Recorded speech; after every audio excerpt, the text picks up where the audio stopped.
Asbahan ini adalah Iran. Dajjal akan keluar di tengah-tengah Yahudi Asbahan, dan bersamanya ada 70.000 tentara elitnya Dajjal dari Yahudi Asbahan. Berita untuk Bapak Ibu semua sekarang terbaru bahwa di Asbahan sudah terkumpul 70 lelaki yang tegap-tegap muda-muda dengan pakaian khas Yahudi, dan mereka sudah membuat senjata-senjata manual dari besi-besi terbaik di dunia berjumlah 70.000 orang. Kondisi ini makin menguatkan keyakinan kita memang Dajjal sudah sangat dekat.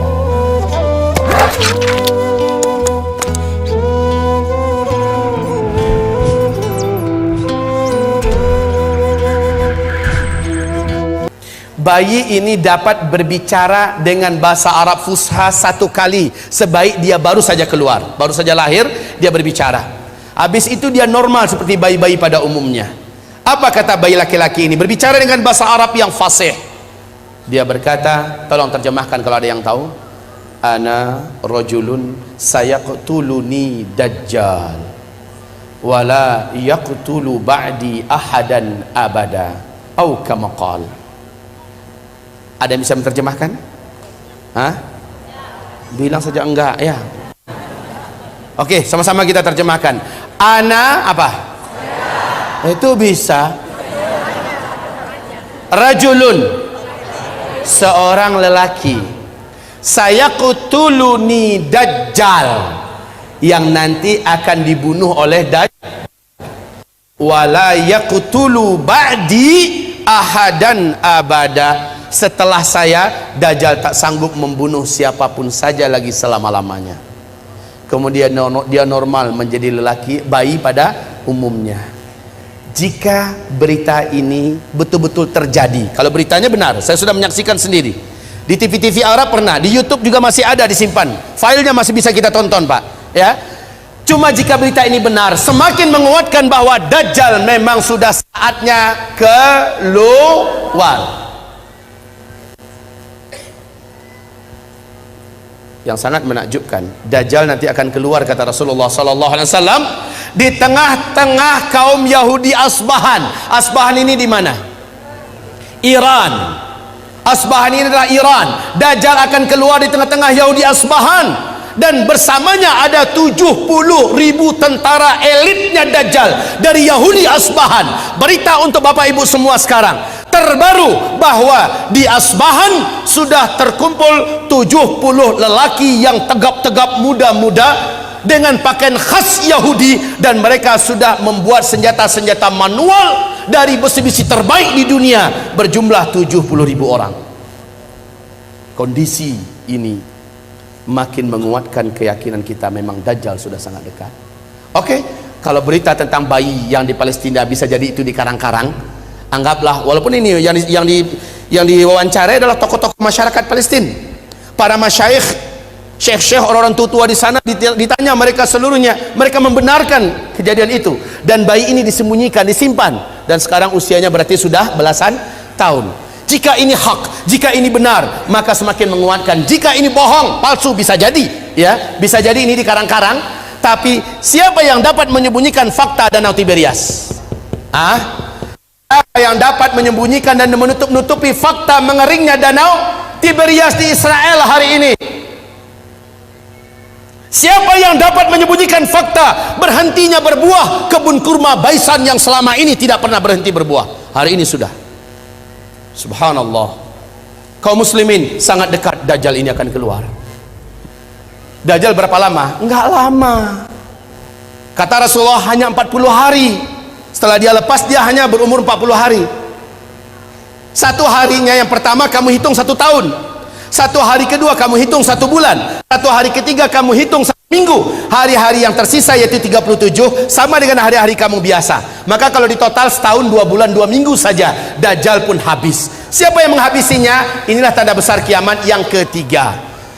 Jadi sangat dekat ya. Dajjal itu hanya sebentar.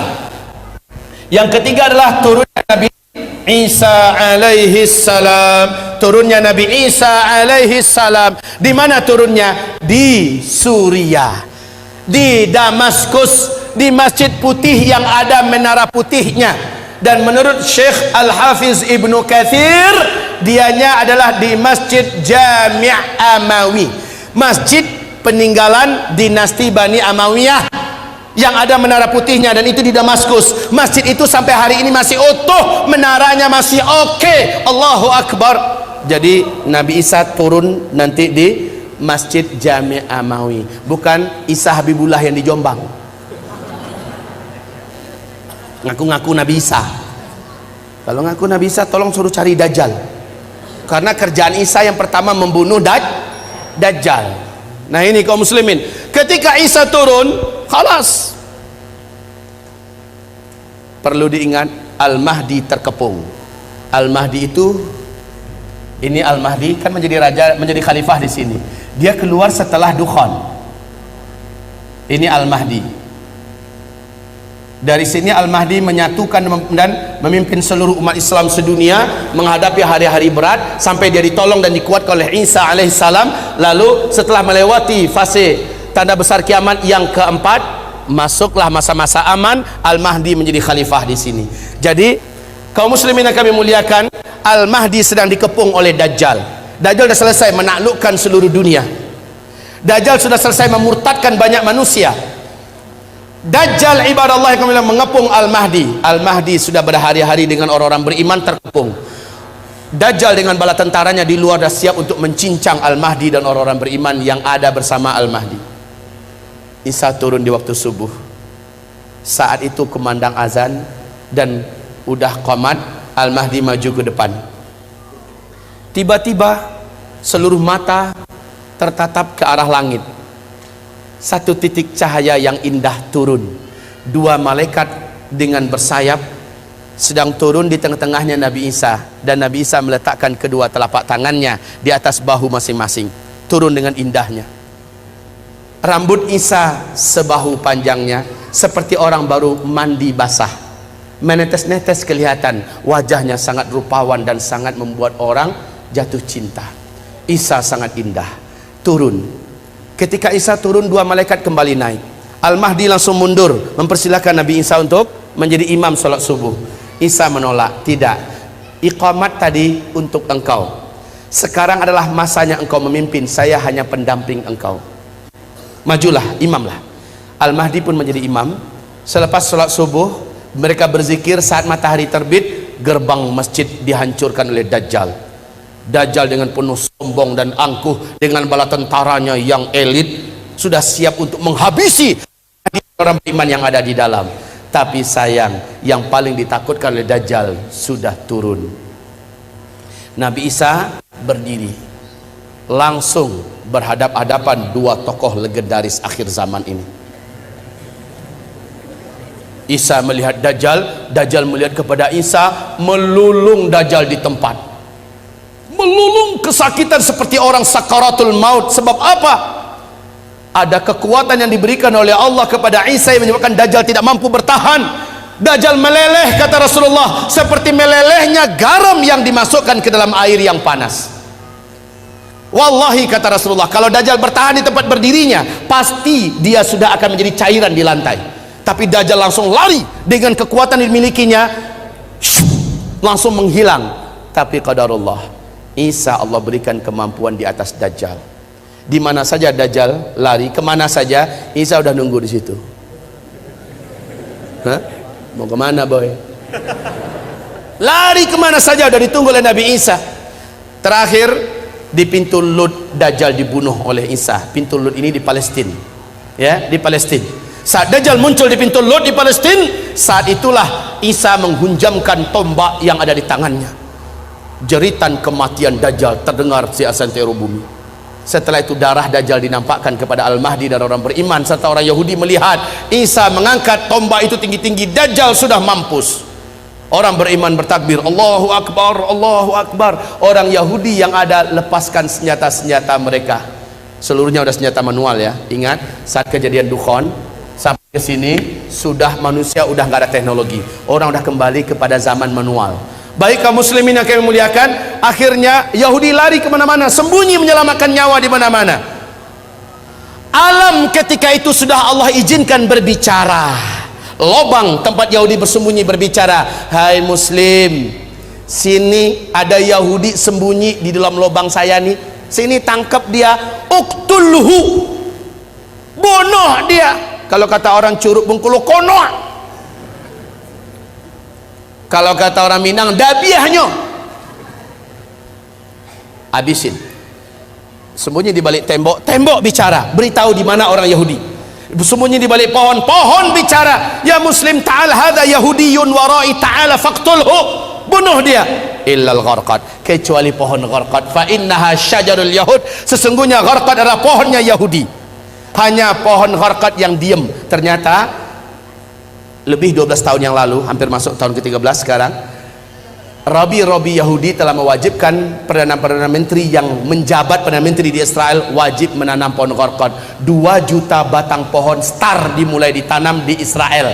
Hari ini pohon-pohon gharqad sudah setinggi 16 meter, 14 meter. Masya Allah, udah siap untuk melindungi orang ya Yahudi. Lah masalahnya hadisnya kan udah bocor duluan.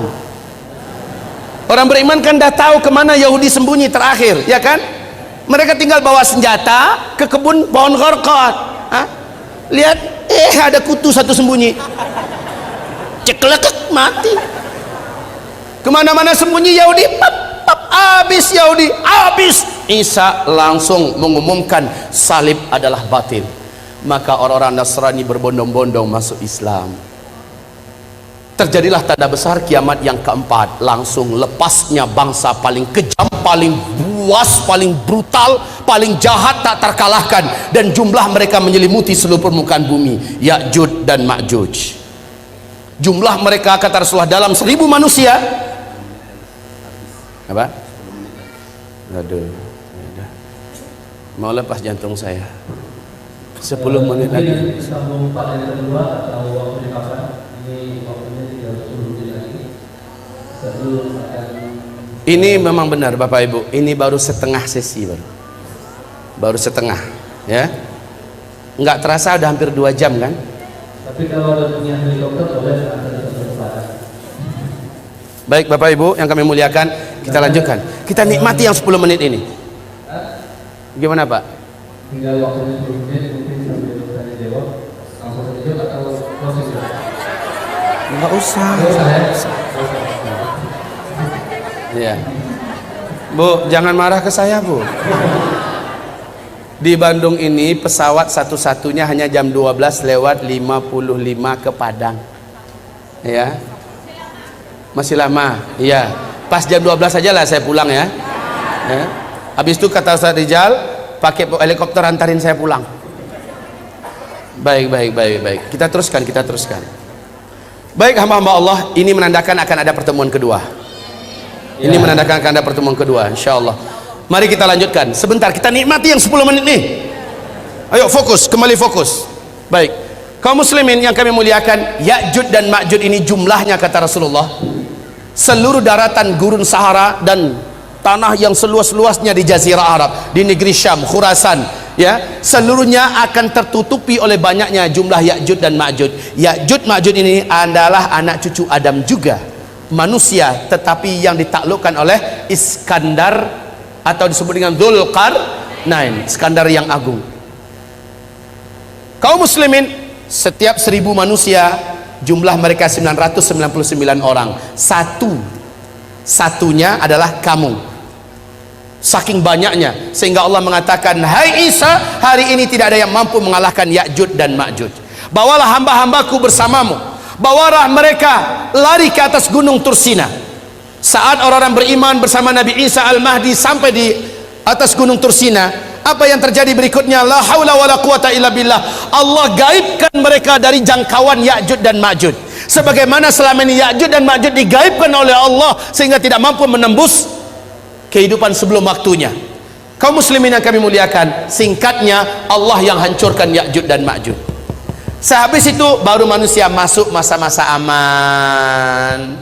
Cuma masa ini tidak lama kata Rasulullah. Masa ini hanya berlangsung dari 7 tahun. Ini adalah masa Al-Mahdi memimpin. 8 atau tahun ke-9-nya Al-Qahtani. Berarti maksimal hanya 9 tahun saja masa-masa aman ini.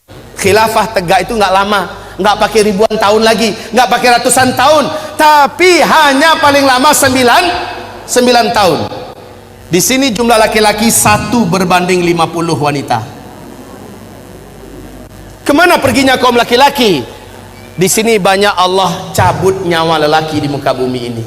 Saat fase kelima yang nggak lama lagi ini, insya Allah jumlah laki 1 berbanding 50. Jangan macam-macam pikirannya, Pak. Poligami. Udah nggak kepikiran, percayalah. Yang pertama, bapak udah banyak nggak ada, ya. Yang kedua, saat itu kalaupun masih hidup, insya Allah fikir bapak full memikirkan amal soleh dan ibadah yang kuat sekuat-kuatnya kepada Allah Subhanahu wa ta'ala. Ibarat Allah yang kami muliakan, ini dah 10 tanda besar kiamat. Oh ya, yang ketujuh belum ya? Ini Ya'juj dan Ma'juj. Ya'juj dan Ma'juj. Saya singkatkan, di sini tanda besar kiamat yang kelima, yaitu matahari terbit dari sebelah barat. Kemudian yang keenam, keluarnya binatang raksasa dari dalam perut bumi yang Allah ceritakan dalam Al-Quran. Binatang ini Allah sebut dengan sebutan Dabbatul Ardi. Berkaki banyak, bertangan banyak, dapat berbicara dengan manusia, membawa cincin Nabi Sulaiman, tongkat Nabi Musa. Binatang ini muncul di 3 tempat yang berbeda di muka bumi, di waktu yang berbeda-beda, memberi tanda kepada manusia yang masih hidup. Yang beriman akan dibuatnya bercahaya bersih wajahnya dan terang benderang, sementara orang kafir dibuatnya wajahnya menjadi gelap, hitam dan buruk rupanya. Lalu binatang itu kembali tenggelam. Barulah setelah itu tanda besar kiamat yang ketujuh, bertiup angin lembut kematian dari timur, atau dalam hadis Nabi mengatakan dari negeri Yaman, ya. Angin lembut kematian, saya singkat saja, ALK, angin lembut kematian. Yang wafat oleh angin ini hanyalah orang yang beriman saja, walaupun imannya seujung kuku, kata Nabi. Dia hanya kenal dengan Allah dan percaya Allah itu ada, maka dia akan dijemput oleh angin ini. Saat dia tersentuh oleh angin tersebut, walaupun dia di dalam gua, walaupun dia di atas gunung, ada di lembah, ada di pulau, angin tersebut akan sampai ke sana. Saat terhirup olehnya angin itu, saat tersentuh dia oleh angin itu, dia pun tergeletak di tempat, meninggal di situ.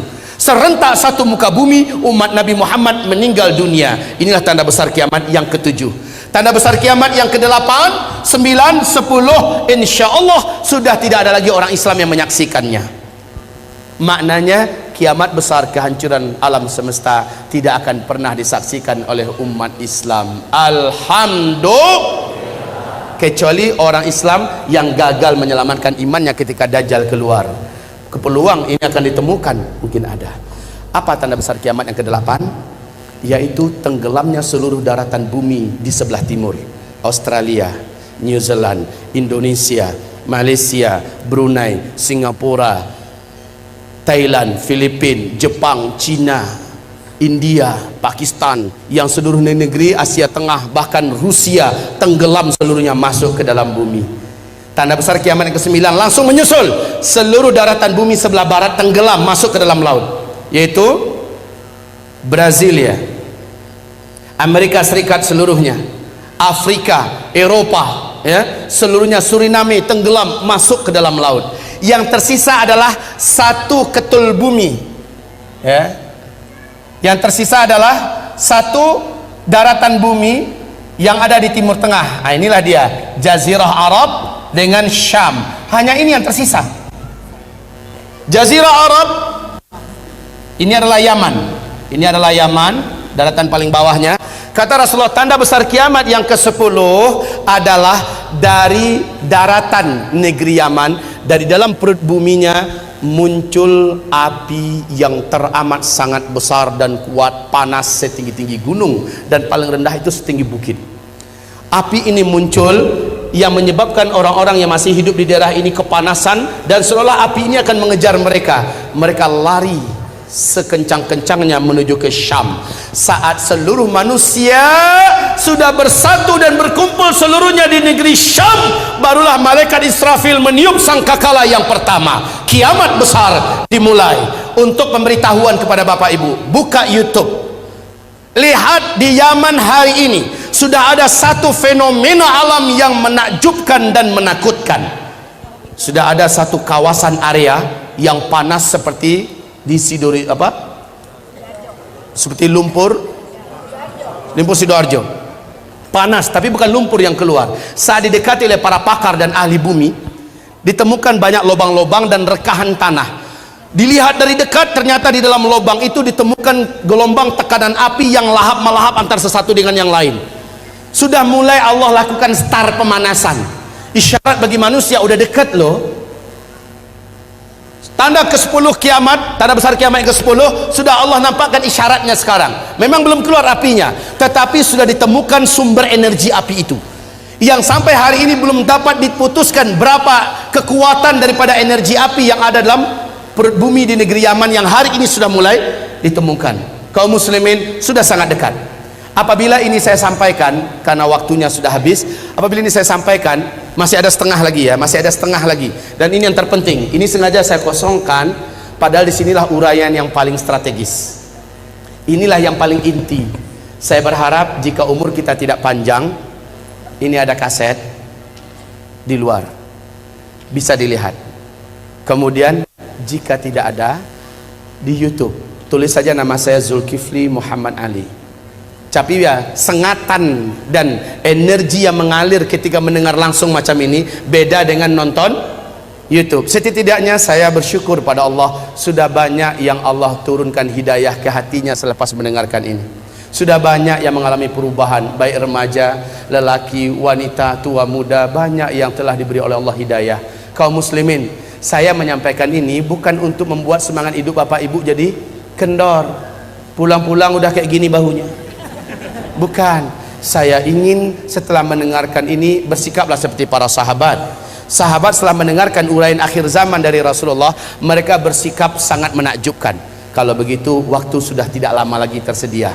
Umur saya yang ada juga sudah tidak lama lagi ada. Maka dengan waktu yang masih hidup ini, keadaan yang masih aman ini, saya akan pastikan saya harus banyak amalnya. Harus berat timbangan amal soleh saya di akhirat. Apalagi bapak ibu yang akan menghadapi huru hara yang teramat sangat berat. Orang yang beriman yang amal solehnya banyak, Allah yang akan selamat ketika Dajjal keluar. Hanya orang beriman yang amal solehnya yang kuat yang akan diselamatkan oleh Allah. Ketika dukhon terjadi, hanya orang beriman yang beramal soleh lah yang diselamatkan oleh Allah Subhanahu Wa Taala. Banyak petaka-petaka menjelang ini yang belum saya uraikan sekarang.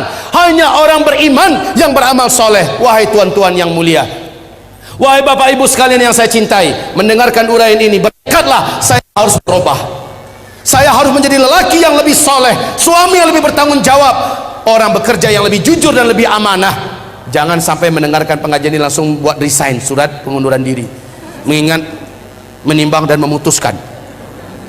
Jangan, justru dirubah. Semua yang dijalani dalam hidup ini teruskan, tapi mindsetnya dirubah. Hayya 'alas shalah. Dimanapun berada, jika Allah memanggil, kecilkan semua yang lain. Menujulah ke masjid, berjamaah salat 5 waktu. Al-Quran, akrabkan diri, bacalah Al-Quran. Kalau ketika Al-Qurannya ada, kalau tidak yang hafal di mulut, sering-seringkan membacanya.